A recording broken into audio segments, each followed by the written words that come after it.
welcome to our Morning Throners podcast. I'm Nelson. I'm Jeff. I'm Glow. And I'm Kyle. We're the fucking Morning Throners. Welcome back to another episode of Morning Throners podcast. I'm bringing all the energy today with Eddard 12 and a great chapter. Kyle, what do you think about this chapter? Oh man, I think it was a couple weeks ago, and I said You got called an idiot big time in last week's spoiler section for not finding out what is revealed in this chapter. Yeah, I mean that was what I was thinking. Like how dumb, like the whole time, like I was like, this was the first one that I like completely missed, like big and obvious. So what are we talking about here? Well, I mean, Joffrey. Yeah, like, so you did not. No shit. This is something that I wasn't even sure. Like, I thought maybe this was spoiled from you because, like you said, you knew some stuff about the show. I thought this might have been one of those things up until like we got like halfway through, like halfway to where we are now, and I was like, wait, Kyle hasn't said anything about this. Does he think he doesn't know this? And then I'm glad there was something that he got surprised by. You know, something that blindsides you. How surprised were you? Like, were you like, holy shit? Like, I'm really proud, honestly, of myself, Jeff, and Glow for not letting it slip up until now. This is like the first big spoiler we've been able to keep in for what, 45 chapters? Yeah, that was pretty good. Good work. Yeah, you didn't. This one, like I said, it was one that I felt like it was pretty obvious, and I should have completely seen it. And I don't know why. I thought it was more about Robert's side. I was more focused on him and his doings than on her. So technically, it was more about Robert. Like, his seed is so strong that all of his kids should be dark. You know, they should be dark-haired. And you go to his bastards and you meet all of them, and they all have got dark hair. And then his legitimate kids are blonde. Let's be honest, though. The first time you guys read through it, did you call this? No. Well, hold on. Well, the thing again, I saw the show first. I watched the show first. But they have sex. Like, the two of them are having sex. Yeah, like I said, I mean, I understand where babies come from, Jeff. But you were never even like warm to the fact. It was just like I said, I was more concerned with him and his dealings, and I didn't even think about the dumb. It was like I said, it was stupid. It was obvious, and I should have figured it out earlier. I couldn't wait to end last episode so we could get to the spoiler section. Well, like 2 episodes ago, we were like, oh my, I was telling you, like I think it was the Tyrion. Was it the Tyrion one? No, it was the last Ned one because it was the last we've had have been Ned, Sansa, Ned. So in the last Ned one, I was like, guys, next chapter's the one. Kyle's gonna figure it out because that's when Sansa and Arya have that thing, and Arya's like, he's nothing like his father. Plus, anyway, he wouldn't be a lion; he'd be a stag. That's what Arya says. And Sansa's like, he's nothing like that old drunken king. And then Ned's like, out of the mouth of babes, and then immediately kicks them out. And we read that quote last chapter because you didn't, when we started the chapter off, I was like, Kyle, what'd you think? I didn't know what that meant at the time, but now I do. Yeah, obviously. So I think the biggest difference between the book and the show is in the book, that's kind of the reveal. And again, if you're reading this like a normal person, you go right from that chapter into the Ned chapter. So you literally go like a minute and a half without realizing it if you miss it when Sansa says it. But because we make you wait like a week, you like read that and it kind of made you look stupid, if we're being honest. But in the show, the way I was defending you, Kyle. I feel like that's my role on this, though, right? Like, and we did kind of go through that. I do miss some of these things, and that's kind of part of it. Here's the thing: if you would have called Joffrey being a bastard of Cersei, I would have not been surprised because it was so obvious. But you called that fucking Tyrion was going to turn the Mountain Clan to his side. Like, that is a way more out of the blue prediction that you nailed than this one, right? So like, you missed some obvious ones. Shocked that you said that 2 weeks later. Like, dude, we were there. We told him like pretty much good job. we just like sat there quiet, like. But the main so like I can't.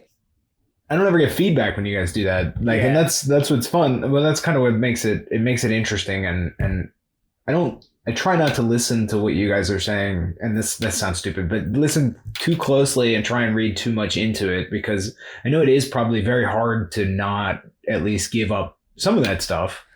Yeah. Like just in passing. I don't know, and maybe whatnot. I shouldn't be telling you this, but I do listen, but I mean, I'm not. I try and listen about just the chapter, not about the prophecy side. Yeah, I got you. Ahead. But I try to do stuff to like kind of help you out sometimes. Like I make sure that the quotes you read sometimes, like I think anytime they've talked about Joffrey's hair being yellow or any like even in the Ned chapter before the tourney where he's talking to Robert and there's the Lannister cousin there and he describes one as having green eyes and one as having yellow hair, which are both of like the classic Lannister traits. We even read that quote. So like I was trying to make sure we read every quote that talked about like the difference between Lannister and Baratheon. Not to get a trap. Gotcha trap is what you've been laying. Not even like a gotcha, but just kind of because like I feel like the Arya chapter where she's with the dragon skulls. I did that, right? We read it. We read a quote that you didn't think anything about the first time, and when we reread it, it kind of like sparked some stuff. Yeah. So not that I'm like trying to feed you information, but like I'm trying to make you think about some of the important stuff. But the difference between the show and the book in this fact, I think the Sansa part is way harder to catch than in the book. And in the book, they kind of have to spell it out for you. Or in the show, they kind of have to spell it out for you. And the way Ned figures it out is 100% with the book that he gets from Pycelle. Like literally out loud, he's reading the book to himself. And it's like, oh, this Baratheon married this Lannister, son, black of hair. This Lannister married this Baratheon, son, black of hair. This Lannister married this Baratheon, son, daughter, black of hair. So Robert Baratheon, much Cersei cooler Lannister, with the Joffrey, girls. Golden hair. Yeah, so it's like, girls they it's way cooler. Yeah, they like basically spell it out, like spoon feed it for you in the book. Not that they are in the show, not that they don't.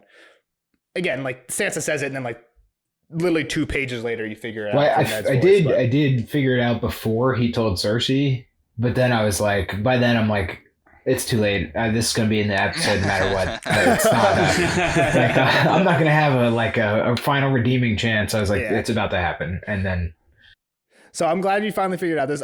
That's why I was really excited to record this podcast too. I was like, you guys were I was a text. We never record on like the weekends, and I was texting you guys on Sunday night, like, hey, you guys want to record tonight? Because I was doing nothing and just like taking notes on my future chapters, and I was like, come on, I want to see what they think about it. All right, let's get off Kyle's back and let's get into where we start this chapter. I think it's fair. I think that's like this is finally kind of closes a circle on some of your spoiler section stuff. I'm sure we've talked about this a ton in the spoiler section. Yeah, well, I mean, really, it was just like, when's Kyle gonna get it? Type of deal. Yeah, I mean, like anytime like any piece of evidence, how did you not know? That happened just last chapter, but there have been many times where like there've been a little bit of evidence, and one of us is like, oh, I wonder if Kyle thinks anything about this, or I wonder if blah blah blah blah. But yeah, go ahead, Jeff. Let's jump into where before we do that. One last thing, but would this be any fun if I would have gotten that in like chapter 2? No. Like there's enough stuff that I know you're not gonna get that. Yeah, there's a lot coming up. I think you're gonna get some big things, and I think you're gonna miss some big things. I think you're gonna obviously you're gonna guess some like off the wall shit like the Klansman thing, and I'm sure I missed on the boat too. He said that he's sending Sansa and Arya on a boat. I missed on that too. That's weird. He says that he's sending them on a boat. Well, hang on. Let's start at the beginning. We can get there. Yeah. Okay. I don't mean to. All right, Jeff, where are we at? All right, so we start off with Ned in bed, just like cursing how much his leg hurts, and he's with Pycelle, who I guess is, treating him, but I don't know. There's not. What can you really do except give him like the milk of the poppy to put him to sleep? So, and Pycelle says like that's like when Ned's bitching about it hurt, and he's like, yeah, the hurt means it's getting better. Like if it didn't hurt, you wouldn't be getting any better. Right. It's like, what's it? The message of the gods, like, hey, like you're still alive, type of deal. And Ned actually makes a joke. Ned's not a big joker about it. He made a couple jokes. Yeah. I don't actually like have dark humor type of deal. Sleep is the great healer. I hope that was you. Yeah, there you go. Yeah, that's great. Pycelle's like, I'm glad you're in such good spirits towards dark or something like that. And then so Pycelle goes on to talk about a letter that came from Tywin, angry that he's obviously sent out men to go kill his man Gregor. Which kind of Ned is like, well, good. I'm glad he's pissed, and I hope he does something because that's, Robert's flag. It'll be treason, whatever. But really, he wants to piss off Cersei because he knows. So is it that Ned thinks right now that okay, if I piss off, and again, he kind of says that what he actually says to Pycelle isn't what he's feeling. He's kind of trying to like scare Cersei because he knows that Pycelle's going to run right back to her. But is it that like Ned thinks that okay, if I piss off Tywin to the point where he attacks or something happens to this party of men that I sent out, Robert will be mad. Like, even if Robert doesn't agree with the initial decision to send men, the fact that somebody defied men under his banner would just infuriate Robert enough to get him basically on Ned's side. Is that Ned's play here? Is like kind of use Beric as bait? Would that be? Would that be enough? He also has the trump card in the back pocket, which he doesn't reveal at this point, but he's still the old incest card in the back pocket. Okay, yeah. That's true. I guess that's a really good point. I didn't even think about that. He doesn't really need Robert. He doesn't need to do anything schemy to get Robert on his side at this point. He basically, as soon as he tells Robert what the deal is with the kids, it's definitely a little bit of insurance, though. Like, oh well, he attacked like my men under your flag and your guard. Like, what are you going to do about it? Yeah, for sure. So, yeah, I mean, I think it's a little bit good insurance to have. I think this is kind of where Ned is like really trying to figure out who he can trust, because the next person who comes in is Littlefinger, and I think he wants to even spend less of his time with him. But is there anything else we need to talk about with Pycelle? Just how, like you guys said earlier, Pycelle works for Cersei and is going to go right to her and tell him what he said. Yeah, basically Ned. The summary I have is Ned says he doesn't really give a shit if Tyrion's pissed or not, because of he's pissed at Jaime, and like when he like thinks about Jaime, thinks about the pain in his leg and about how Jory's like body, like how Jory's dead now, and he basically tells Pycelle he's like he can send all the men he wants, and like you said, Beric is under the king's banner, and he's like the only thing Robert likes more than hunting is going to war with lords who disobey him. So yeah, so that's when Pycelle leaves, and Ned's thinking to himself like, good, like. I'm not as confident as I seem, as I'm trying to come off, but he does it because he knows that whatever he's saying, Pycelle is going to go and probably tell Cersei, because he thinks that Pycelle is a Cersei creature, right? He says something like that. Then he starts again. I think he's starting to think to himself about this is when he starts thinking to himself about the realization. So it says like a one-off line. He wonders what Jon would have done, and then it says. Yep. It was queer how sometimes a child's innocent eyes could see things that grown men were blind to. Someday, when Sansa was grown, he would have to tell her how she had made it all come clear for him. He's not the least bit like that old drunken king, she had declared, angry and unknowing, and the simple truth of it had twisted inside him, cold as death. This was the sword that killed Jon Arryn, Ned thought then, and it will kill Robert as well. A slower death, but full as certain. Shattered legs may heal in time, but some betrayals fester and poison the soul. So, Kyle, when you read that the first time, you still weren't 100%. That's probably when you figured it out. This was, and this do you was agree? when I figured it. Yeah. What's that? Do I agree? Do you agree, like, as if this is what killed Jon? Yeah, this is definitely So... I guess what I think is weird here is Ned says, what would Jon have done? And I guess I'm wondering, did he do anything? And I think he might even think that later. Yeah. Like, did he says it right there. He said, had he lived long enough to act on what he'd learned, or perhaps he had acted and died for it. Gotcha. You just read it. I didn't read that part. And I have the line above that is just a summary, paraphrased. What do you think, Kyle? Do you think he acted and they just kind of hushed him up real quick before it got out, or... Because like, what would you do about this besides go directly to Robert, right? So like, I guess I don't know if he would do anything. And this is a discussion up to debate. Like, I don't know the answer. Like what could how Cersei knows that Ned knows at the end of this chapter because Ned fucking sends a letter to Cersei, right? If Jon Arryn figured this out, like how would you know what I mean? Like what triggers his like Cersei to be like, oh fuck, he knows, let's kill him. And I guess he could have been sloppier about it. We don't really know exactly what happened. But all we know about Jon Arryn is that he visited the brothel with at the blacksmith. Not the brothel. Or no, he did visit the brothel, right? And he visited the blacksmith. Yeah. So he saw two bastards, and he had the book. But he didn't have Sansa, so how did Jon Arryn? Jon Arryn's just smarter than Ned. I mean, Sweet Robin said something. So the next person... Littlefinger comes in and he kind of is like hinting at the book, like, "Oh, that's interesting reading." Like, well, that's at the end. So first he comes in and he's like, "I can't stay long."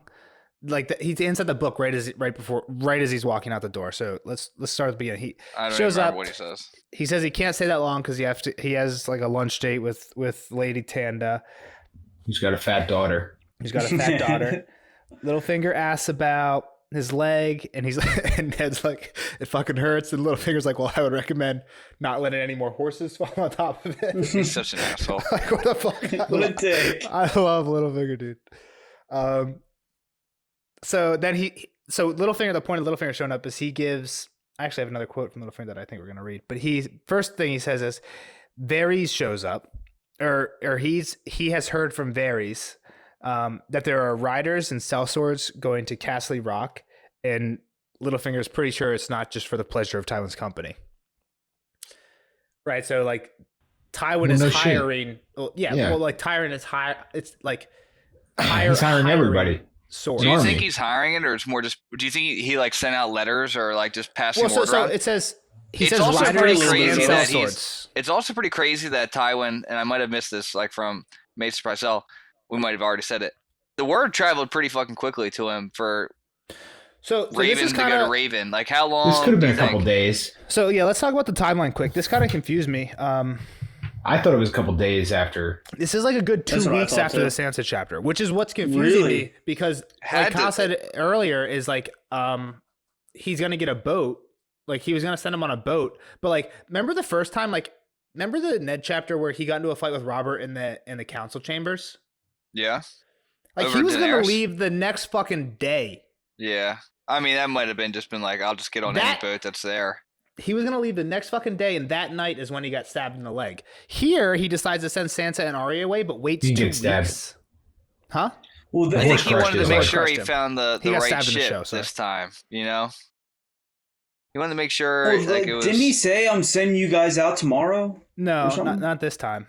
I mean, if he did say that, it's impossible because that was the same chapter. Sail as soon as I can find a proper ship. Right, so we need to find the proper ship. Who knows how long that... But I'm saying that same chapter is the same one when he sent Beric out. So earlier that day he sent Beric out. There's no way that word could get to Tywin. Tywin writes a raven that travels in less than 24 hours. Agree 100%. The thing is, the last Ned chapter we read where he sends Beric out and the Sansa chapter are the same day. You're right. So he tells Sansa, I'm going to send you. That in my notes, that's on 10/5, so October 5th. The next Ned chapter isn't until October 19th. That doesn't make sense. Hold on, let me real quick. Wait, no. The day that Beric is sent out is the day before. No, it's not. Ned talks to Sansa. Yeah, because Sansa has They were having dinner. The nighttime talks with what's her name. No, that just happened in Sansa's last chapter. Yeah, that's what I'm saying. So that night that Beric got sent out, then the next Arya day throws is when the blood orange in her face at breakfast. So it's a day later. But all right, still, it's not happening. And like the Raven it's not happening. Word of mouth isn't getting there that quick. Yeah. So the only thing in the timeline says is that they had word. The only thing that the timeline says, like where I'm getting my timeline from, and normally there's a note as how they know how far off this is from something else. So it says the only thing it says that it's like getting the timeline here from is the Tywin letter. So whoever made this timeline, and which is like a group effort, it's like they're just kind of estimating how long it would take. Well, a lot of times they use actual like features, like they say how many days are between something, or if like Catelyn hears something that happened, then Ned hears about it at the same time because you. Are they also just using our calendar for just something like a reference? Anyway, so yeah, it says that the timeline between the last Sansa chapter and this chapter is 100% based off the Tywin letter. Also, Tyrion is still which, as Jeff was saying, word of mouth and ravens and exactly. Tywin. It takes however long Beric goes to wherever he is. The Tywin finds out about Beric going, and then. So here's the thing, though. So couldn't they technically have sent letter to Tywin immediately after that council when everybody was leaving? They could have went to Cersei. So that's what I thought. Like I thought it bird travels. Like until I looked up the timeline, I thought this would have been like maybe 4 days later. You think a bird travels in 2 days? 2 days also, there, 2 days back? Okay. Here's another way to get a timeline. Yeah, but the sellsword's getting word and going there is... Here's another way to get a timeline. Cersei's bruise. What about Cersei's bruise? It's purple to yellow. It's yellow now. It's yellow now. Lightening up. And that punch happened on October 2nd. How long does it take for a bruise? Like, I mean, if it's a bruise, like a bruise, and it's dark purple and it's going through that yellow process. If it's turning yellow, it was a deep fucking bruise. Yeah. So I mean, and that was about 2 weeks. So that was like 3 days earlier before Ned holds council. So I mean, we're getting a lot of the fucking timeline stuff, but I guess it makes sense, at least with the bruise in the letter. I think it makes sense that it's at least like week and a half later. Maybe 2 weeks is a stretch, but I think a week and a half makes sense. I don't understand why, if Ned honestly thinks there's a fucking danger, which he obviously does, like a week and a half, get those fucking girls out of here. They had to get the fastest boat that was going that way. To hire a boat isn't just something simple like that, you know? But the first time, he's got to hire someone he trusts. I got what you're saying, Nelson, but it's not like he actually had a boat lined up. Like, he still would have probably had to go down to the dock and be like, hey, are you leaving? Can you go? Well, no? Okay, I'll wait for the next one. I think also the big thing is he's not there, right? Like, when he's with his daughters, maybe he doesn't care how safe the boat is because he's there. But, like, if he's sending them by themselves, okay, I get that. All right, sorry about all the timeline stuff. Let's get back. So, Littlefinger, I have a quote. Let's read this from Littlefinger. Is there word of the king? Ned demanded. Just how long does Robert intend to hunt? Given his preferences, I believe he'd stay in the forest until you and the queen both die of old age. Lord Peter replied with a faint smile. Lacking that, I imagine he'll return as soon as he's killed something. They found the White Hart, it seems. Or rather, what remained of it. Some wolves found it first, and left his grace scarcely more than a hoof and a horn. Robert was in a fury, until he heard talk of some monstrous boar deeper in the forest. Then nothing would do, but he must have it. Prince Joffrey returned this morning, with the Royces, Sir Balon Swan, and some 20 others of the party. The rest are still with the king. The Hound? Ned asked, frowning. Of all the Lannister parties, Sandor Clegane was the one who concerned him the most, now that Sir Jaime had fled the city to join his father. Oh, returned with Joffrey, and went straight to the queen. Littlefinger smiled. I would have given 100 silver stags to have been a roach in the rushes when he heard that Lord Beric was off to behead his brother. Even a blind man could see the Hound loathed his brother. Ah, but Gregor's was his to loathe, not yours to kill. Once Dondarrion lops the summit off our mountain, the Clegane lands and incomes will pass to Sandor. But I wouldn't hold my water waiting for his thanks. Not that one. Now you must forgive me. Lady Tanda awaits with her fatted calves. All right, that's good. So, a couple things like that I am kind of just now noticing because I think I'm so used to reading Game of Thrones. It's crazy how George R. R. Martin takes, like, I guess they're idioms that we use nowadays and turns it into Westeros. So, like, instead of like a fly on the wall, he turns it to a roach in the rushes. And maybe, fuck it, maybe that's something they actually said when people used rushes. Or even don't hold your breath. Like, I wouldn't hold my water. A roach in the rushes? I mean, that's pretty clever. It's pretty clever. And like, that's some Shakespeare type shit. It's like, what do they say? Like, they call pissing making water, right? Like, I gotta go make water sometimes. So instead of like, don't hold your breath, he says, I wouldn't hold my water waiting for his thanks. Yeah, don't hold your water. So I don't know. I think it's just clever. I liked at the very end of the quote we just read. He says, "With her fatted calves," the one they're eating, and the daughter. Yeah. It was too. So this is the reason I wanted to read this quote is more about the Hound and the Mountain conflict.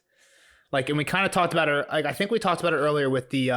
I feel like Kyle's looking at me now and thinking that every time I have a quote, it relates to something. Yep. I've been rereading this one over and over and over. So what about what do we hear with, like, the Mountain and the Hound fought for a second at a tourney? Remember? Yeah. The Mountain knocks Loras off the horse. We get the story that the Hound tells Sansa about. Yeah. So I think that's why I included this, because Kyle, like, when we heard the story that Hound tells Sansa, Kyle thought that was like kind of fake about the Mountain until the next chapter where he cuts off his horse's head and shit. Yeah. And I think at that point I was saying, like, oh, I don't like, I was basically, and I might have even spoiled you. I said the Mountain, or the Hound, doesn't really like the Mountain. And you were like, I don't know if it's that, like, you were like, still you acknowledged the Mountain wasn't a great guy, but you still weren't 100% like the Hound isn't a fan of the Mountain. But here, like, Littlefinger pretty much straight up says, like, even if you do something that causes Sandor to get everything that the Mountain would have got, he still would be pissed that he wasn't the one that got to. And again, he doesn't say that he wants to kill him. He just says he likes loathing him, right? He's like, as soon as you lop off the summit of our mountain. But he was his to loathe. So he still wouldn't want anything to happen to him. He likes to hate him, but he's still his brother, and it's he's his to hate. And honestly, even at this point, in the show, it's definitely like a Sandor wants to kill the mountain type. Sandor wants to kill Gregor type thing. But in the books, I'm not even convinced of that. It might be more like what you're saying. He just likes to fucking hate him. Yeah, I was just gonna say, he wants to kill him. There's definitely a show. I don't remember too much of their interactions in the book. What's that sports talk show where those two guys just yell at each other all the time? First Take. Skipping Shannon Sharp. Yeah, it's Skip and Sharp. It's like that. Like those two hate each other, but they need each other. Undisputed. Yeah, I mean, First Take Undisputed, was better. yeah. When it was I don't know First Take. Skip and Stephen A on First Take, they yelled a lot more. I mean, I guess Shannon's good, but I feel like the crossover of people that read Game of Thrones and watch Game of Thrones podcasts and people that watch Undisputed and First Take. Undisputed is very like that. The middle part of that Venn diagram is really small, so let's not linger on this one too long. So on his way out, this is when Littlefinger sees the book, the lineages and histories of the great houses of the Seven Kingdoms, with descriptions of many high lords and noble ladies and their children. Tedious read. For a brief moment, Ned considered telling him all of it, but there was something in Littlefinger's japes that irked him. The man was too clever by half, a mocking smile never far from his lips. John Aaron was studying this volume when he was taken sick, Ned said in a careful tone, to see how he might respond. And he responded as he always did, with a quip.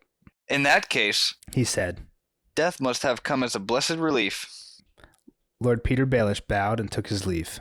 Kyle, do you think Peter knows? So, like I said, in the show, the book is 100% the way Ned finds out. So the fact that he mentions it and like makes this kind of like joke, do we think Littlefinger knows? Yeah, probably.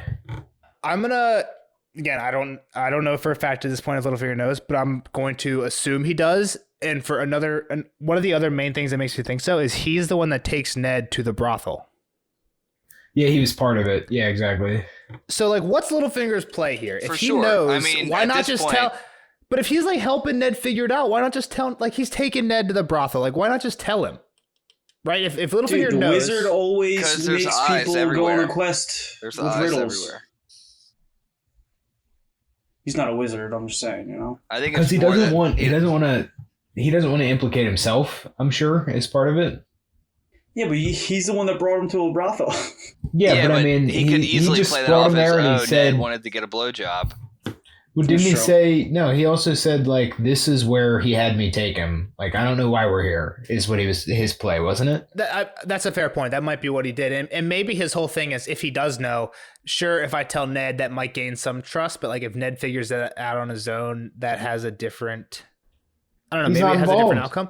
But so here's the thing, and again, if Cersei if they killed John Aaron for figuring this out, Cersei would probably know like what kind of stuff made John Aaron figure it out, right? Including going to this brothel. So that Ned chapter where Cersei and Robert show up in Ned's chambers, knowing he went to that brothel, and like he says, Littlefinger took me here to Cersei and Robert. How does Cersei not think that Littlefinger somehow like?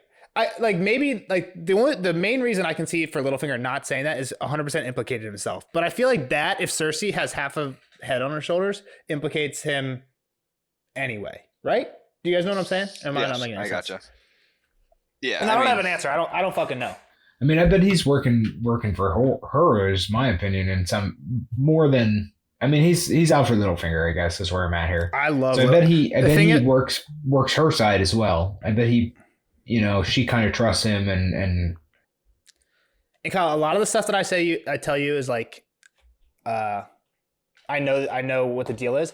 The Littlefinger, and this is why I love Littlefinger, I think, is like, I fucking have no idea. A lot of the times, like, when we're done talking with you, and I'm sure we're going to do it here, as soon as we get to the spoiler section, we're going to be like, holy fuck, what is Littlefinger doing? Why did he do this? And we try and work it, like, we like bounce ideas off each other in the spoiler section, knowing a little bit more about, like, what he's trying to do. Yeah. But, like, a lot of the times, like, when I bring up these conversations, like, it is, like, so fucking hard to figure out.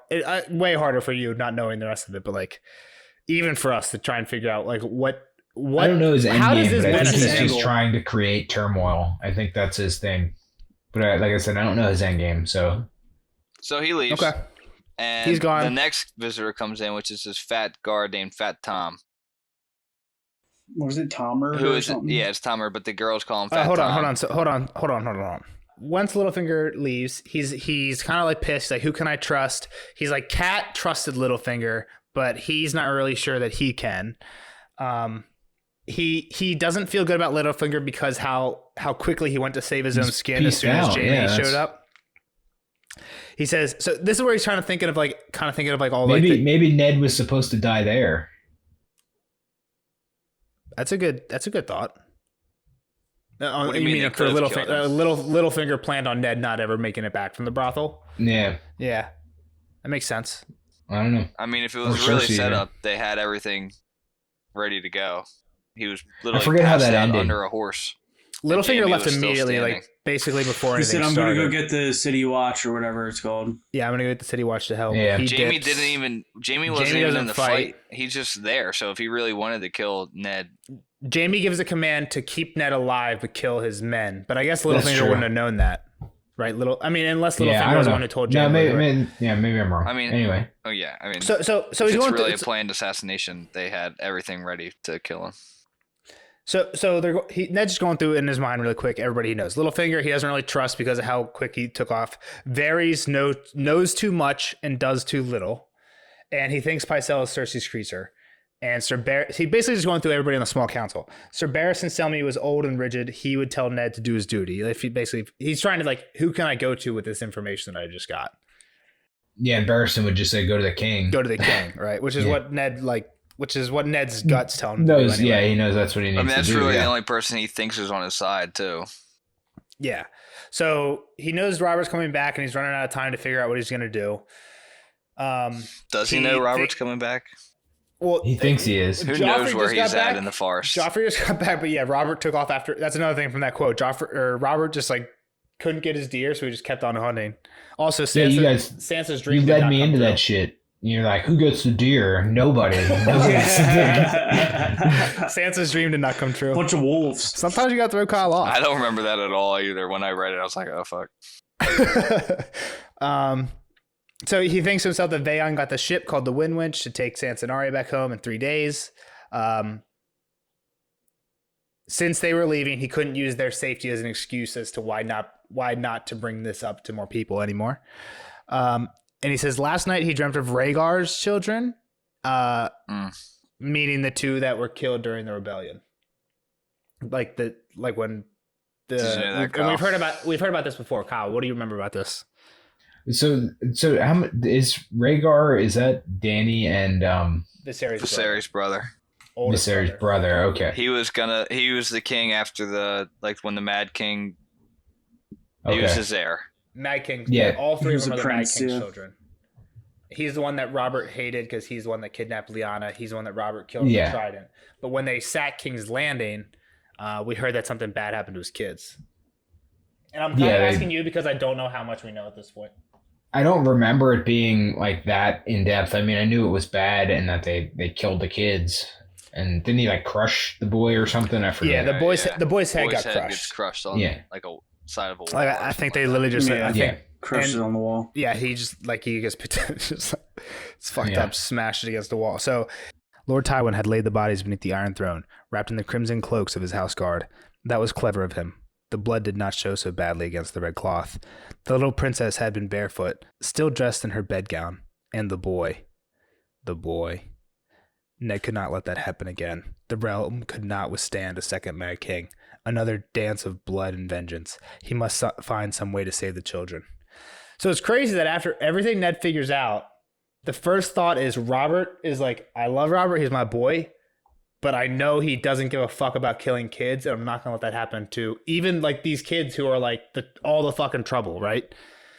So Ned's thing is I gotta save Joffrey and the other 2, and Marcella and Tommen. I gotta fucking save them because when Robert, I have to tell Robert. When I tell Robert, he's gonna fucking kill these kids. I can't let it happen again, man. It's so honorable of Ned, but I think if I'm him and I'm in this conflict with the Lannisters, that's the last thing that I'm Especially when Bran was tossed out of a window. Exactly, kind of like what Glow said. I got my trump card. I don't give a fuck what the Lannisters did. I don't give a fuck if Catelyn took Tyrion unjustly. This is it. We win. I got the king on my side. He's my best friend, and now I have this information. I win. That's what I would be thinking. But Ned is not. Yed's no, I can't just tell him because then these kids are going to be in trouble. Blah, blah, blah. And that's the whole point of this meeting with Cersei later, which I don't know. I think it just it speaks a lot to Ned's character. And I don't think that would even run through my mind. So Ned says Robert could be merciful because he pardoned Barristan, Pycelle, and Varys and Balon Greyjoy when he rebelled. But this was something else. Poison in the dark, a knife thrust to the soul. This he could never forgive, no more than he had forgiven Rhaegar. He will kill them all, Ned realized. And yet he knew he could not keep silent. He had a duty to Robert, to the realm, to the shade of Jon Arryn, and to Bran, who surely must have stumbled on some part of the truth. Why else would they have tried to slay him? So this is exactly what we just said, just in Ned's own words. It's pretty crazy. You know when Nelson likes a chapter because he reads a lot of it. Well, there's just like a bunch of like really short one-off. Like I'm just saying. Notes, I'm just saying. Here's the thing: me and you Jeff and I just had this exact same conversation, just in a way less elegant way. And I didn't remember that I had this quote. I just saw that there was a quote. And a lot of times I take these quotes when I'm like taking notes, and I'm like, I don't know how to take a note of this that's better and like more concise than it already is in the book. So sometimes I have quotes because I like them, but sometimes like that was a 2-sentence quote that summed up what we said in 2 minutes. So, all right, but I'll stop talking for a minute. Jeff, go ahead. Fat Tom shows up. We're all right, now. So we now get another, what's it, leader of the House Guard? What's this title? Master of the House Guard? Command of his household guard, it says. So this is like the fourth person that's been command of the household guard since Jory's passed. I don't know if that's accurate, but... Jory, Alan, and Tom. So, okay, so it's the third. But... it's just funny because we talk about how many people he's sent off, and he actually brings it up. Maybe I shouldn't have sent that many people, but so Fat Tom comes down, who's literally just like a fat old dude who's lazy as shit, and he's like, "I need something." Timid too. What's that? What'd you say, Glo? I said he's a little timid too, a little bitch. Yeah. So I don't know if it's the first thing he says, but ultimately he wants him to go down, take him down to the Godswood, which is probably a bitch to walk all the way down those stairs with a broken leg. But is that the first thing? Is that really the only important thing, Nelson, is that they go to the Godswood? Well, then, and then he sends him off to get Cersei. Right, he sends him a letter to deliver to Cersei. And I actually forgot who the letter was for. Well, I he thought also it was says to lengthen the guard or like increase Double the guard around yeah. the Tower of Hand. That's the only other thing I have is he tells Tom to like he wants the place way more secure. I think until does he say until the children leave? Yeah, until Sansa's gone. He just says for a short time. But yeah, Tom says like we're already double. Yeah, because he actually says he doesn't want Tom to know why. So maybe only be a short while. Sansa's leaving. But yeah, he basically says like. Tom says, we don't have the people, you fucking sent everybody away. And Ned's like, it's okay, just double some shifts. It will only be a short while. Yeah, besides that, you got everything else, Jeff. So I knew Catelyn was coming down the Godswood. I forgot. Cersei. I forgot it was Cersei coming down the I'm sorry. I knew Cersei was coming down the Godswood. I forgot how she got down there because in the show it's just a passing. I thought this was a letter to Catelyn. But I don't think it's a passing, but I don't think they show Ned be like going to the Godswood and giving something a note. I think the scene just starts with Ned in the Godswood and Cersei walks up to him. So it seems like a passing, but like they just don't set it up. But yeah, you're right. Like, but this makes Ned, this points out. It makes sure to point out that nobody uses the Godswood in the South. At all. Yeah, in the South. Yeah, they have the Southern They're gods. They're not godly folks. They've got the 7. Kyle, I don't know if you know much about the gods yet. Yeah, we talked about it I don't. Early on in like the first Catelyn. Yeah, but I probably didn't know what you're talking about. Yeah, so in the first Catelyn chapter, like a church type of thing. Like they'll go to a church to pray. Yeah, so I don't know if it's called a church. Yeah, it's a sept. Just I think if we like talk, and they have 7 gods. So in the first Catelyn chapter, remember she goes into the Godswood. Ned, it's right after Ned has beheaded that person, and she says like she never felt good here. Like the old gods of the North were not the gods that she knew, but she loved Ned anyway because he actually built her a sept in Winterfell. Yeah, so like a sept is like a church, and the Godswood is normally like a pretty big, like a couple acres, like wooded area kept inside the castle. So inside the castle walls. It's a holy place of its own. And I understand. And in the North, they have those white trees. They're called the weirwood trees, but in the South. A lot of them were cut down in the South before, so they said that this one is actually there's still a heart tree, which is basically just like which is just like the biggest and oldest tree. But this one's an oak. But Ned says that even though they don't have like the special tree here, he can still feel. He says like he can feel his gods and like his leg starts to feel better and shit. Yeah. I think that what's that called when you just like think you're better? Placebo effect. Yeah, for sure. It might be. So he gets down there, and then I think this is like probably the greatest Cersei moment. I think she's a badass here. Yeah, so I have this whole thing as a quote. Well, I have it split up into 2 quotes. It's like 3 pages, so I have it split up into like a page and then like a short summary and then another page. So who wants to be Cersei? Yeah. Jeff, if I thought you were gonna be Cersei, but you got to be. I need a better accent than you give for Littlefinger. Yeah, it wasn't great. I'm sorry. I can get ready to go for Cersei if you need me to. Why here? Cersei Lannister asked as she stood over him. So the gods can see. She sat beside him on the grass. Her every move was graceful. Her curling blonde hair moved in the wind, and her eyes were green as the leaves of summer. It had been a long time since Ned Stark had seen her beauty, but he saw it now. I know the truth Jon Arryn died for, he told her. Do you? The queen watched his face, wary as a cat. Is that why you called me here, Lord Stark? To pose me riddles? Or is it your intent to seize me, as your wife seized my brother? If you truly believed that, you would never have come. Ned touched her cheek gently. Has he done this before? Once or twice. She shot away from his hand. Never on the face before. Jaime would have killed him, even if it meant his own life. Cersei looked at him defiantly. My brother is worth 100 of your friend. Your brother? Ned said. Or your lover? Both. She did not flinch from the truth. Since we were children together, and why not? The Targaryens wed brother to sister for 300 years to keep the bloodlines pure, and Jaime and I are more than brother and sister. We are one person in 2 bodies. We shared a womb together.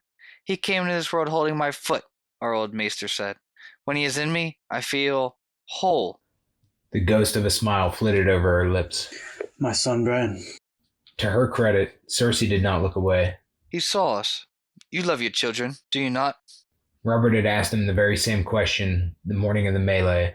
He gave her the same answer. With all my heart. No less do I love mine.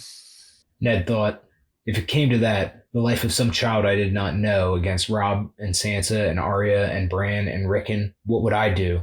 Even more so, what would Catelyn do if it were Jon's life against the children of her body? He did not know. He prayed he never would. All 3 are Jaime's. He said it was not a question. Thank the gods.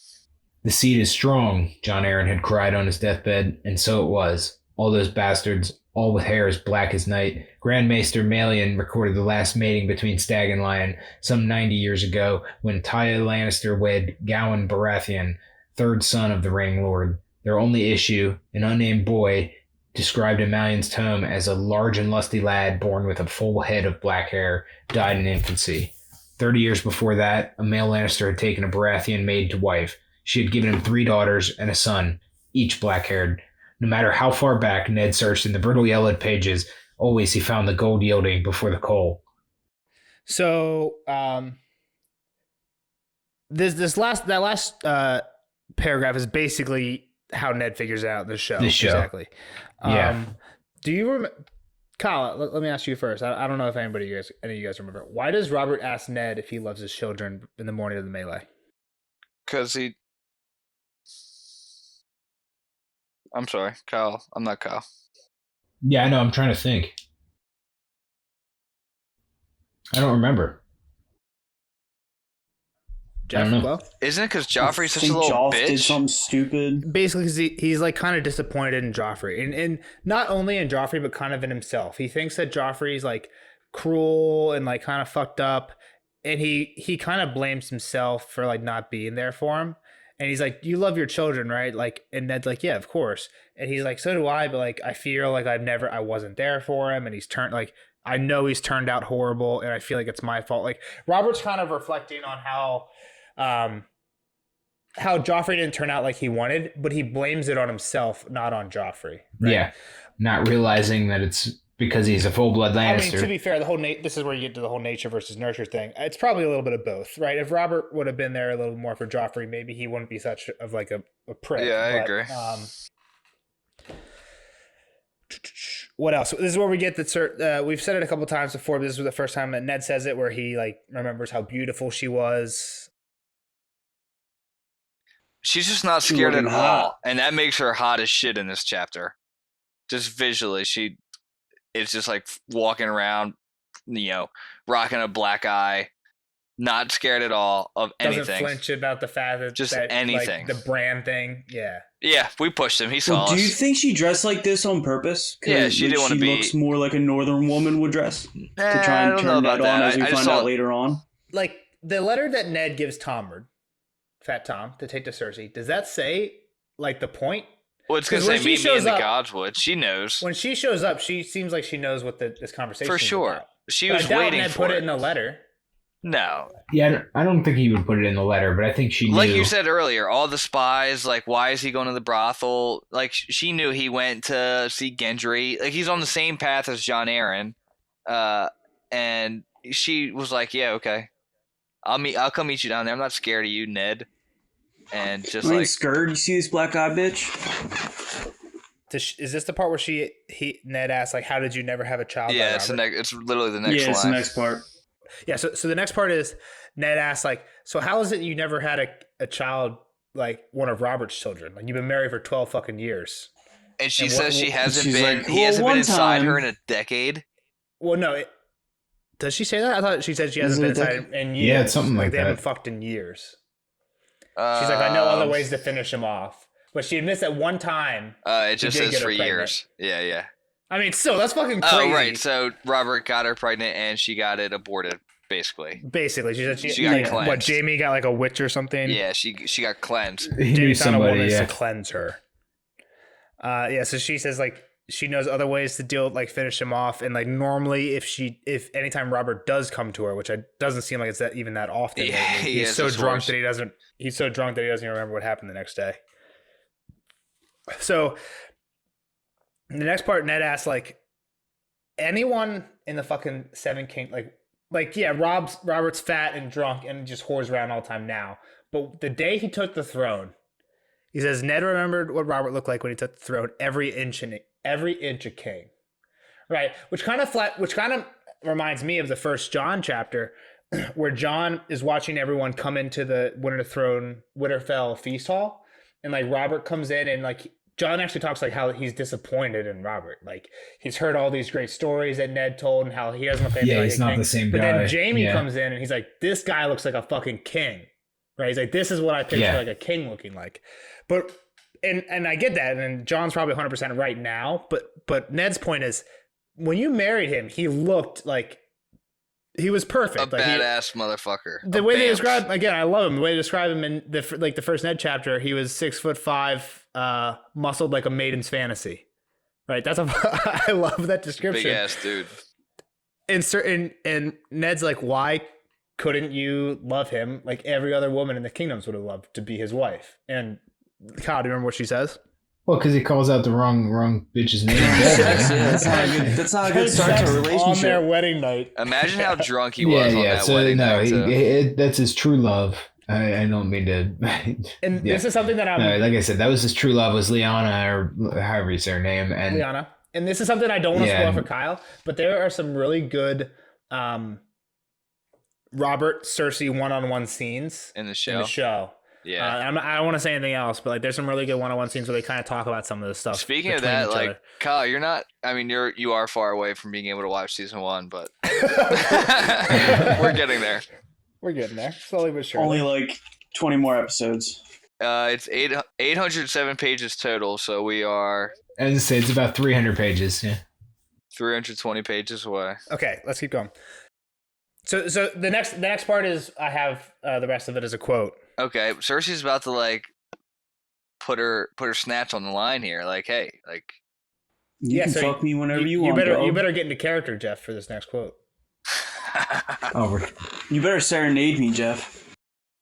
Ned Stark thought of pale blue roses, and for a moment he wanted to weep. I do not know which of you I pity most.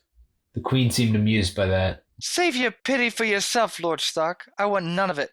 You know what I must do. Must? She put her hand on his good leg, just above the knee. A true man does what he will, not what he must.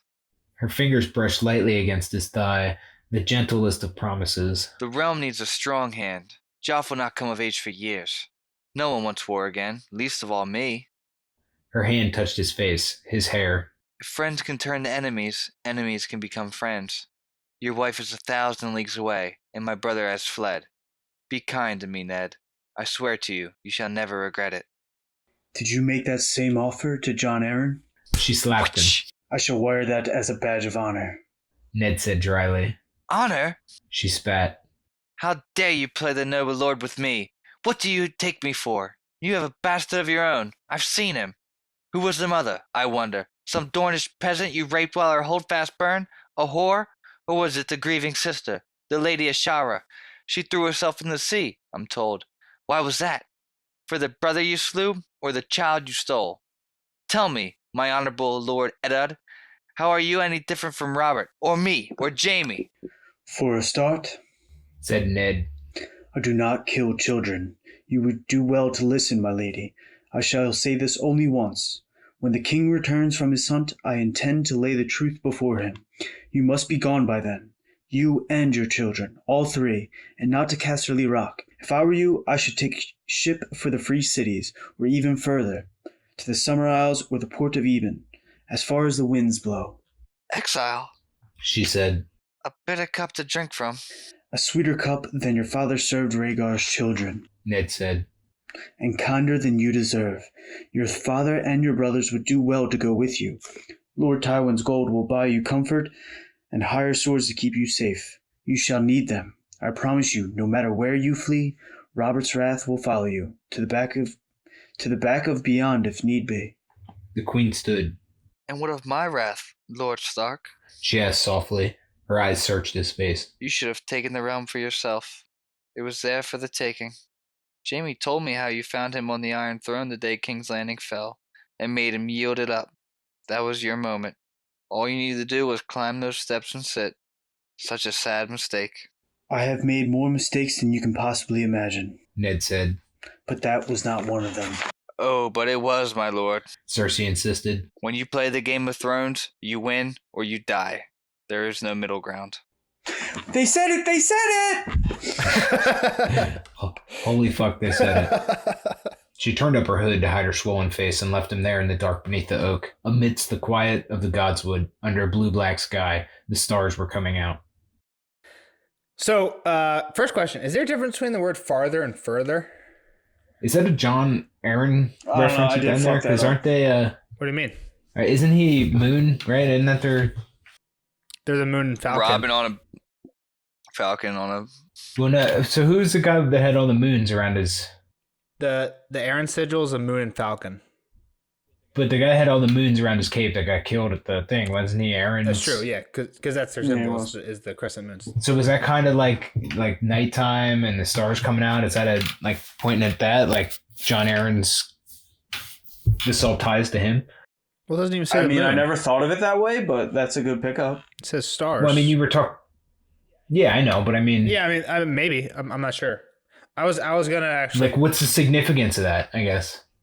I was gonna when I made this quote, I was actually gonna cut that last part off, but I'm not sure.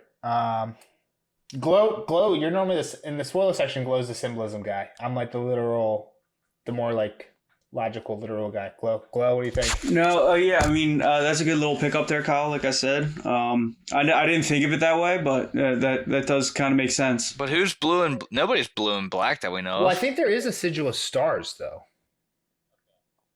I'm not sure. Yeah, I mean, I'm trying to think of just anybody that's blue and black right now. That's the greatness of symbolism. It's whatever you take it. So, Kyle, what do you think about the oh shit? What do you think about the first drop of the Game of Thrones? Like, this is where it comes from. Was that the first one? I thought we had one before. I think this is it. I think this is the only time. It'll never be mentioned again. I mean, I fucking wept. I had to close the book.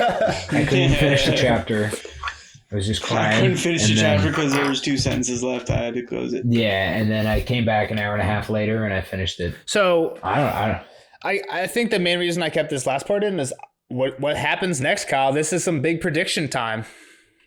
She's not leaving. So what Ned proposes is pretty ridiculous. Like, take one of the oldest houses, literally since when I think the Lannisters were around when Aegon the Conqueror took over 300 years ago. So one of the oldest and largest houses, like one of the main 7 in the 7 kingdoms. He's basically saying like, all of you get the fuck out of here and never come back.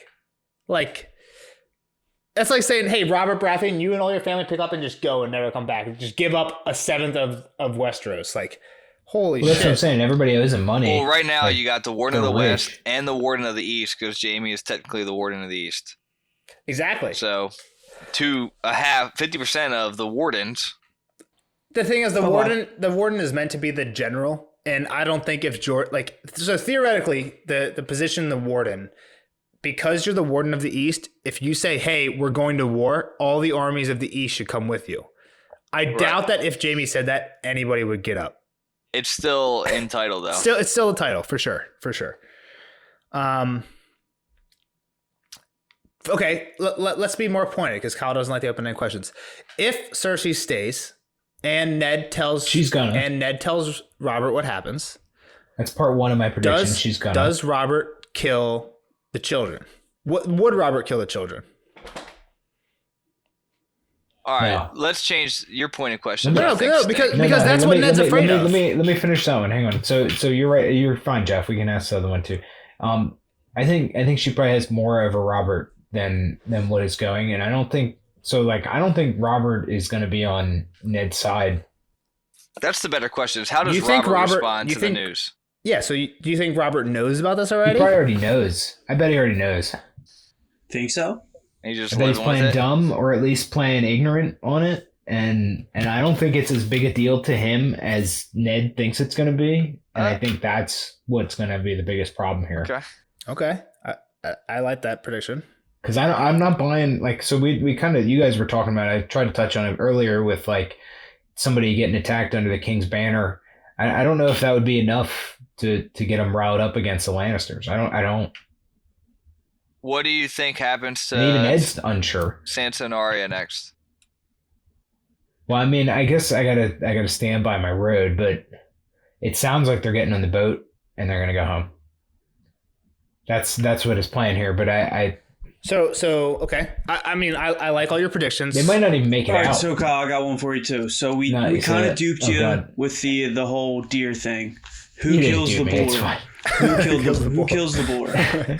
Nobody. Well, I don't even know how many people are left besides Robert at this point, right? Like Yeah. Joffrey, Sandor, the Royces, Sir Balon Swan came back. Who's still out there? Barristan? I think I don't know if we know everyone Maybe who. some guardsmen. Yeah. I don't even know that the boar exists, so I don't think Robert's Robert trying to doesn't come even back know that the anytime board soon. exists. Exactly. That's what Lord Peter says. That's what I'm saying. That's what Peter So- says. Is like he might just be trying to stay out there until you and Cersei die of old age.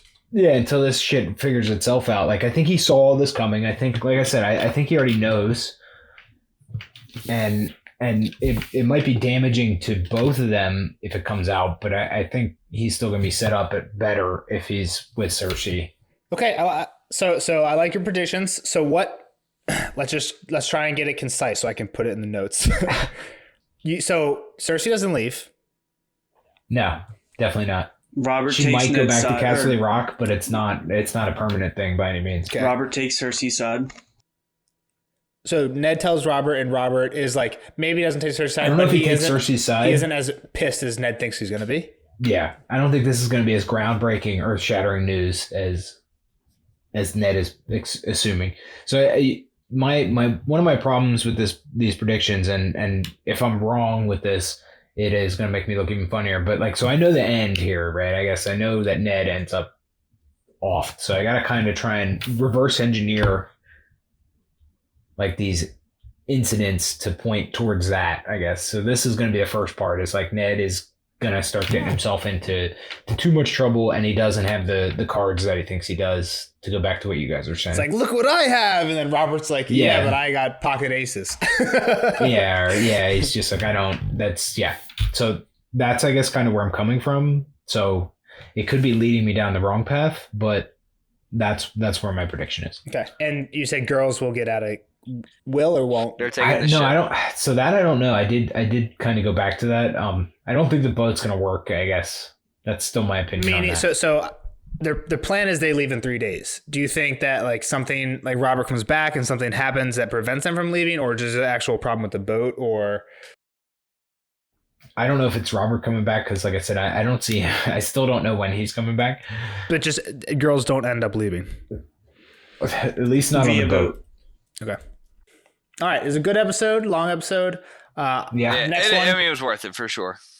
Yeah. All right. Bye. See you guys Kyle. Later. Bye, See Kyle. you, Cal. It was great hanging out, bud. We'll see you in the next episode. See you guys. Spoiler alert! Spoiler alert!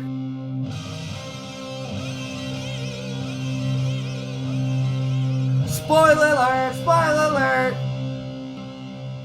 See you later, Kyle. It was great hanging out, friend. And now on to the spoiler section of Ned 12. Guys, what are your hot takes for this episode? I have 6 notes. You have 6. Damn, Jeff. I feel like a lot of them's not gonna be big. One, Kyle doesn't give enough respect to Robert's pride. So I again, a lot of times I would, and I feel like I've gotten myself into trouble with this before, where Kyle makes a prediction and I argue it. What I wanted to say when he was making that prediction was, you realize that if Robert wasn't a king, if Robert wasn't the king, I honestly agree with Kyle. If he was just some dude who was whoring around and his children were all bastards, I don't think he would really care as much. But dude, think about why the whole war started. Well, he's about to give away the kingdom to another family, right? Because his heir is no longer of his body, right? Like when you're just like a fucking dude and you have like a family, like who gives a fuck? When you're the king and the person who owns the kingdom, you want that to be your son. Dude, are you kidding me? Same thing for just any dad. I agree, but like it's literally tenfold when it comes to like being the heir of the kingdom, right? So like, okay, maybe I'm wrong there, but I think you're absolutely wrong. I disagree with you 1,000%. Okay. I see that. Say Robert has one child that's his, right? Say Gendry is somehow Cersei's child, and then there's 3 bastards. I don't think he would care about that much. He would still be obviously be pissed. Come on, Robert. He would be pissed. Come on, dude. But as long as he has an heir, he doesn't care that much. As much. No? Sure. I mean, there's like some saving grace there, but you're just been bamboozled with your children, with who you believed was part of you, and now they're not anything of you. Yeah. Okay. I think you guys are I'm probably wrong on this one. You guys are probably right. But that was just a quick one. I kind of see where Kyle was like. I kind of see like what he's saying though, because Robert doesn't give a fuck about ruling. He doesn't give a fuck about Cersei. All he gives a fuck about is basically having fun, drinking, and whoring. I kind of see why Kyle would think that. I agree, but my biggest thing is, and I don't know, I might have said this before, but I don't even think I realized this until like Kyle was talking just now. Kyle doesn't know Robert's gonna die. He knows Ned's gonna die, but he doesn't know Robert's gonna die. Yeah, that's the greatest part. I didn't even he dies before Ned. He dies like the next Ned chapter. The next Ned chapter, Robert's dead, dude. It's just like you got to see how proud he is when he talks about Lyanna, and like how proud he is of his old fighting days in the war, and like, come on, like he's not just gonna brush this under the fucking rug and continue to live. Like that's an awful prediction. He wants to go kill something. Like he does have pride, like you're saying. That was an awful prediction. I think we kind of like, the thing is, if you're Kyle though, and you know Ned dies, but you don't know Robert dies.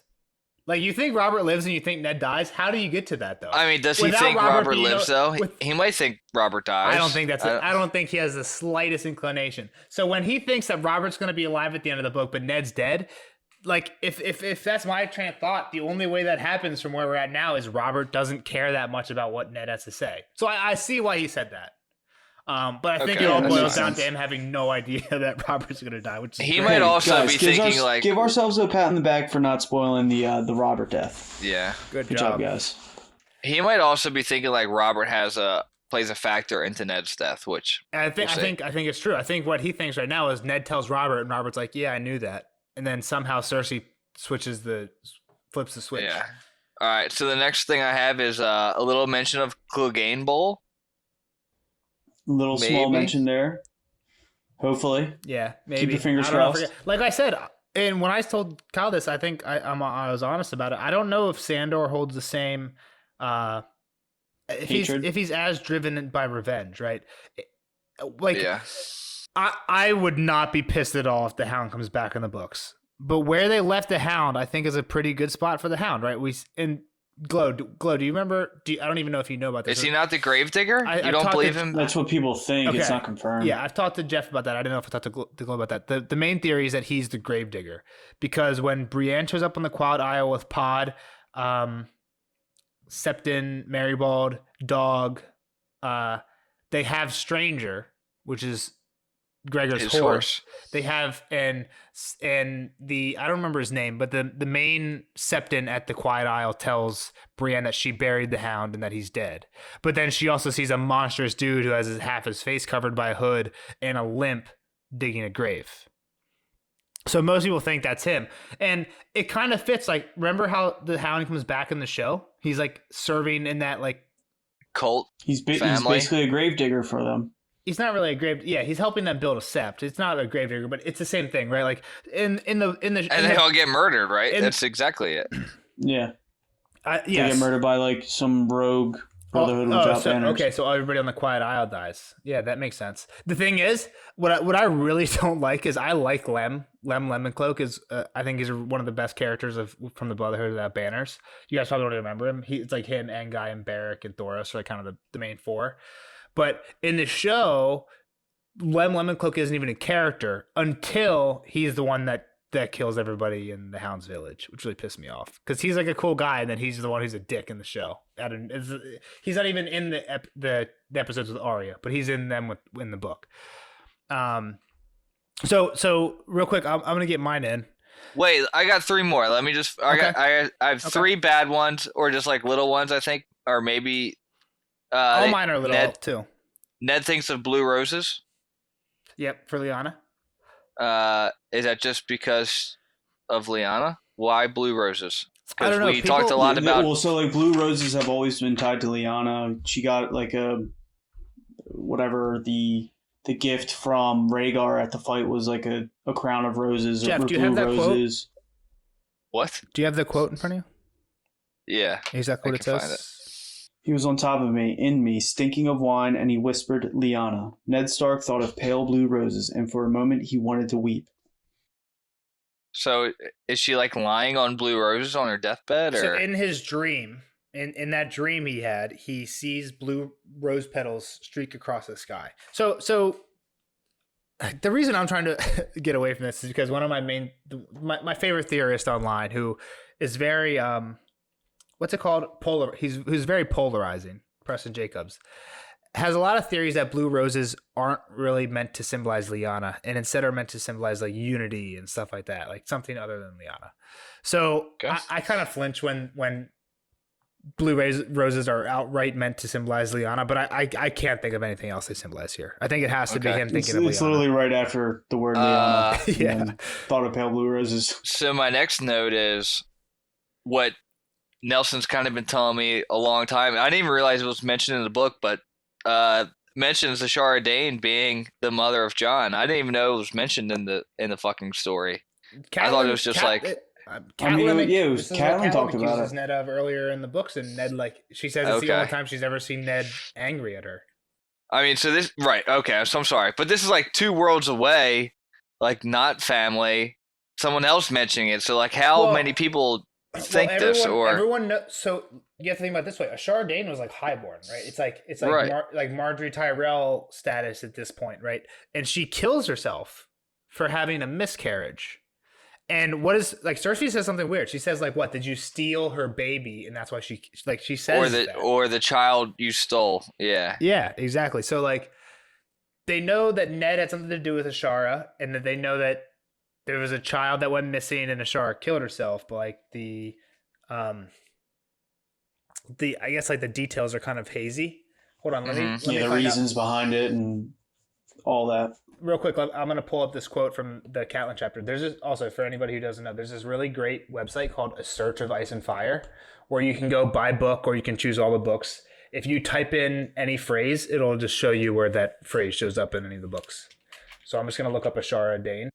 He says, he did more than that. The Starks were not like other men. Ned brought his bastard home with him and called him son for all the North to see.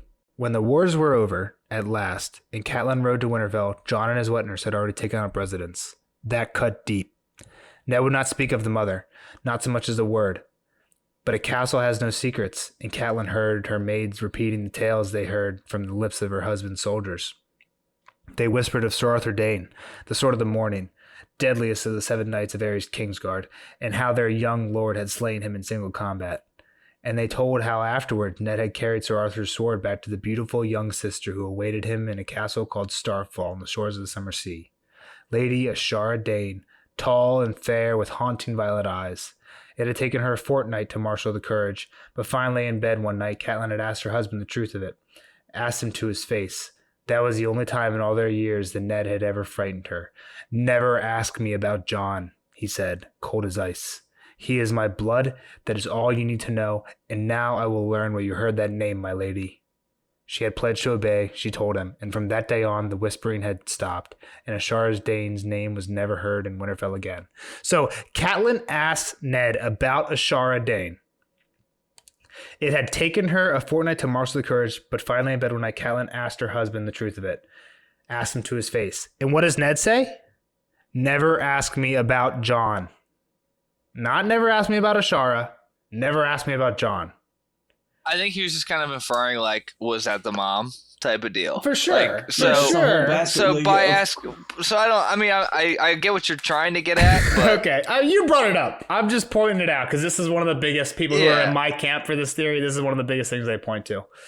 So I just wanted to point it out. All right, I have 2 notes left, and the one should be really quick, and then one I think is the big one. Okay. Okay. Did Nymeria get the White Heart? That's Yeah, how for that sure. was one of my notes. God damn it, For Jeff, sure, you took my Nymeria note. gets the Night Heart. Well, so That's the gotta thing be is, it. the only reason I think the only thing it might not be Nymeria is there's kind of a distance, right? Like there's a distance from where Arya lets go of Nymeria and where they are.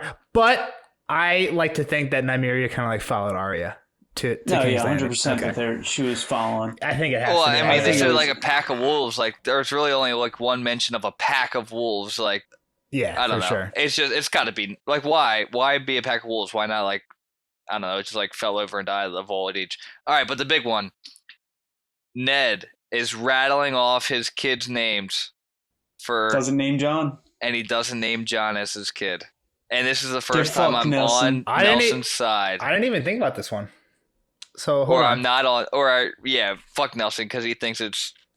I does think think so, no. that's good. I think it's equally likely that he's Brandon's kid. I just don't think that it's Rhaegar and Lyanna's. I think it could be Brandon's. And I'm gonna read you that quote. Yeah, go ahead. I didn't even get this. Ned thought, if it Damn, came to Nelson. that, the life of some child I did not know, against Robb and Sansa and Arya and Bran and Rickon, what would I do? Even more so, what would Catelyn do? If it were John's life against the children of her body, he did not know. He prayed he never would. But he only mentions I John thought this until was weird Catelyn. because I thought this was weird because he puts John in the situation of Bran here. Right, he puts his children in the position of Joffrey, Marcella, and Tommen, and he puts John in the position of Bran, and he puts Catelyn in the position of Jaime, basically. Right, that's in his mind. What would happen if this was set up? If it was Catelyn, if Catelyn had to make a decision between her own children and a child that she didn't really care about, if it was Okay. John's life against the children of her own body. Right, she's putting Right. Catelyn in Jaime's shoes, and John is Bran. I thought that. Yeah, but he names all of his kids and says, I get what would I do? I get where you're coming from, but I thought that it was weird that like Catelyn would do that for anything. Like she already hates John. She'd push John just because she exactly wanted to push John for no reason. Like, would Catelyn push an innocent child who she has no ill will against? Right. I think that's the difference between Ned's thing. Jaime held no ill will towards Bran and pushed him anyway. Right. I Well, think he had that's why it's things to weird do that for Cat. love. I think you're right that there's something weird going on in this quote, but I thought it was more to do with that. I think you guys are 100% right in that Ned doesn't name John as one of his own, and I'm totally cool with that because most of the theories with the Ashara Dane thing think that she was more of a fan of Brandon, and when we get in, I think it's in book 3 when Jojen and Mira tell Bran the story about the tourney at Harrenhal. they even hint that Ned really didn't have anything to do with the shard. It was more Brandon. So like I don't think this is a huge hole in my theory. I do think this is a really interesting like little quote though, but I'm not sure. Like I think it's really weird the position he puts Kat in, and I don't think it fits. I don't think it's equal to the position that Jaime was in. I didn't think of that quote until the second time we read it in the first time. So literally as we're like reading the quote, I'm like typing it in my notes because I was like, holy shit. Like he didn't say John. Yeah. So that's all I got. Those were my notes. Okay. Freaking Jeff's last two took my only 2 notes for the chapter. All right, I'm so sorry. You actually didn't touch any of mine. Mine are really short though. This is when Ned is early in the chapter. We kind of touched on it. Here's the quote. 1,000 times he asked himself what Jon Arryn might have done had he lived long enough to act on what he had learned. Or perhaps he had acted and died for it. Jon Arryn did act and he did die for it. What did Jon Arryn do? He sent a letter to Stannis, right? Nope. We've talked about this before. Why does Lysa kill Jon Arryn? He wasn't gonna send Robin to. Why does Lysa kill? You're onto it. Why does Lysa kill Jon Arryn? Because he dies for what he does. He was gonna send Robin off to Stannis. Yeah. So when Jon Arryn finds out what happens, he tries to do the exact same thing Ned tries to do, right? Get his fucking kids out of the city because shit's about to go down. His wife is in the city with him, so he has nowhere to send his kids. So what's he do? He sends him to Stannis. Ned's trying to do basically the same thing, except he's trying to send him away to Winterfell. In both cases, right? Lysa is the one that saves Robin from getting stuck. What would have happened to Robin Arryn if Lysa wouldn't have intervened? He would have went to Stannis to get raised. Well, if she wouldn't have killed Jon Arryn, but if Jon Arryn would have died and Lysa wouldn't have intervened afterward, like when Robert comes, she says that Lysa stole Robin and took him back to the Eyrie. He was supposed to go to the Lannisters. He was supposed to be a Lannister ward. That's what happens to Sansa. She becomes a Lannister ward in King's Landing, not in Castle Rock. But it's the exact same thing that happens with Jon Arryn and Ned Stark. Jon tries to send Robin away and gets killed for it. Ned tries to send Sansa away. I don't think that's why he gets killed for it, but the same thing ends up happening. Right? They both try to make the same thing, get my kids out of here. How far do the girls actually get to leaving? Arya gets the whole fucking way. Sansa never's gone. No, I understand that. Like Arya, backdoors her way into leaving though. Like, yeah, she runs into a Black Brother. It's not like they were packed up, standing on the dock, ready to leave. Like, the next thing that happens is Robb comes, right? So the next Ned chapter is literally it's like the day before Sansa and Arya's ship's supposed to leave. And that's when Robb comes and he dies. Robert returns mortally wounded. So Robert dies the next day. I need to, yeah. And they come for Sansa the day after. Yeah. So hold up. So that was my first one. And it's weird that Ned thinks to himself, what would Jon Arryn have done, or what did he do that got him killed? And we know what he did. It was try and foster Sweet Robin. And Ned thinks, what would he do that got him killed from Cersei? But it's what did he do that got him killed from Lysa? So it's it's really you never think about it, but it's exactly what Ned thinks to himself is what kills him. Kyle's not gonna pick up ever on get to book 3 or 4. Book 3, yeah. We got to be careful with that one. so the next thing is the Lannisters. Tywin is calling sellswords to Castle Rock. He was calling them, or were they just like, "Hey, let's go to this guy because he'll pay more"? So it says there's riders and sellswords. Advertisements. Yeah, maybe a little bit of this, a little bit of that. But do we hear of any sellsword companies that ended up fighting for Tywin Lannister? I don't know. Golden Company. I don't know. The Brave Companions with Vargo Hoat, Shagga, all the people that Brienne kills. They are end up cutting Amirish. Jaime's hand off. Don't they? Correct. They switch sides and go to Roose Bolton about halfway through, but they start off on Tywin's side. So I didn't realize that. When they say that they're calling sellswords, they're calling Vargo Hoat and the Brave Companions, because when Arya sees them at Harrenhal the first time when she's a captive, they're like Mirish and they have blue forked beards and they're riding zebras instead of horses and shit. Like they're 100% Essos sellswords. So just really short, but I thought it was really cool how even this early in the book they're planting seeds of that kind of shit happening. Like that's not till book 2 or 3, right? And he's already planting the seeds. Next thing, Lady Tanda. Oh, fatty. Does she end up with what's his name? She marries Roose, doesn't she? Lady Tanda's daughter marries Bronn. I was gonna say Bronn. I couldn't think but of his name. I but said, what's she's his name? fat and stupid. But also, and I don't really have anything else to go into this. In one of the earlier Ned chapters, let me see. So we've only heard Lady Tanda's name one other time. And it's in Ned. Already? Ned 8. Yeah. I was kind of confused of why Littlefinger was bringing her up. In Ned 8, Littlefinger comes to see Ned. He says he won't take too much time because he has to go meet Lady Tanda Stokeworth for dinner. She's trying to wed him. She is trying to wed him to her youngest daughter, and they always have good food when they dine with him. What? Again, Littlefinger doesn't do anything without a fucking reason, and I don't know the reason. And I just want, again, this is something I just want to put on your guys' radar. Littlefinger keeps having like these dinners with Lady Tanda. Lawless, who is Lady Tanda's fat, kind of slow, mentally challenged daughter, gets raped in the sack of King's Landing after they send Marcella away, right? And they're coming back, and there's that huge riot where Sansa gets taken. Tanda gets kidnapped and raped. Or Lollies gets kidnapped and raped, and then ends up marrying then Bronn. So that's all I know off the top of my head about the Stokeworths, besides what I just said, is that Littlefinger's already meeting with them twice. But Littlefinger doesn't fucking have dinner with people for no fucking reason, right? So I don't know what he's up to, but I just kind of keep an eye out for this in the future. He might be trying to get into a house. Littlefinger Just become Littlefinger doesn't shoot that low. Come on. Yeah. He's a high roller. He's not burning any bridges. Maybe Just keep an eye out. He's playing all his cards. Glow, and one of my last things is something I'm surprised you did not get. It's a symbolism talking about Cersei. Her green. Yeah, I don't know. Jeff's got it. Jeff's got it. Jeff. Her green dress. Her eyes burned. Green fire in the dusk. Do we know anything that's green fire? Wildfire. What does Cersei do with wildfire? She fucking blows up the sept.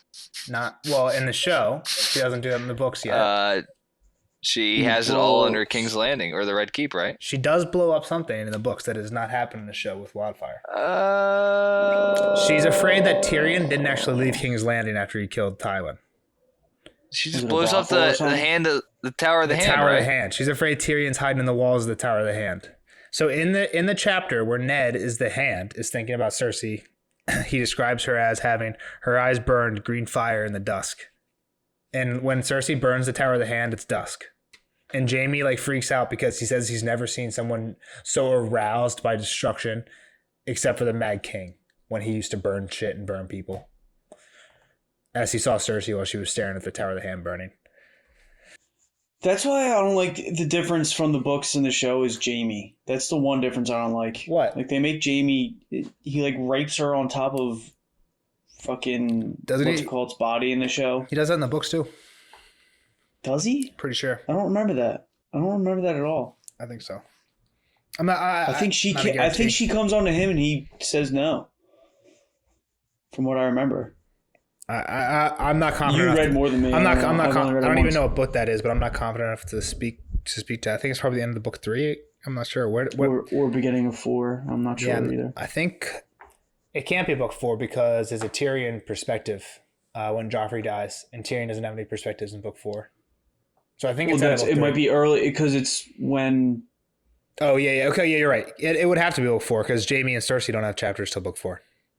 Yeah. Yeah, you're right. I'm not sure. So that was all I had for this chapter. The only other thing is, I don't know if you guys even want to talk about it. We've been going really long. If Ned doesn't tell Cersei here, does anything play out different? We kind of already admitted that we think Cersei knew that Ned knew, but yeah, I think she's ready for it. I think Cersei suspects Ned is figuring it out, but I don't think if Ned doesn't send a letter directly to her saying hey, meet me. If you're Cersei and you're like, oh, I think this guy's figuring it out, and you get a letter that says, hey, meet me in the Godswood, we need to talk alone. Okay, I know what we're gonna fucking talk about, right? If Ned doesn't ever send that letter, I don't know if it changes anything. Because Robert's still dead. I don't think it changes anything. Because Robert still is dead when he comes back next chapter. I don't know. It seems really dumb for Ned to tell Cersei here. I get his point to save the children, but it just seemed dumb to me. Yeah. I mean, it's not something Littlefinger would do. For sure. Littlefinger would also have signed up Loris to go kill the mountain. Yeah, well, I don't know why. I don't even want to think about what Littlefinger would do right now. My brain hurts too much already. Yeah, let's sign off. I think we've talked enough for this chapter. I think it was a really good one. I'm really excited for the next one. I think the next couple might be pretty long because we've got always excited for a Dany chapter. Normally I'm not, but this one should be a good one. All right. All right, everyone. See you guys. Please Thanks for be hanging sure to around like with and us. subscribe on YouTube, Spotify, and whatever else we're on, whatever platform. We'll see you on the next episode. I think Dany, 5? Might be 6 actually. Yeah, Dany 5 or 6 for sure. Dany 5 or 6 for sure. Nope, Chloe was right. It was 5. The night is dark and full of terrors, everyone. Bye guys. Thanks for listening. Bye.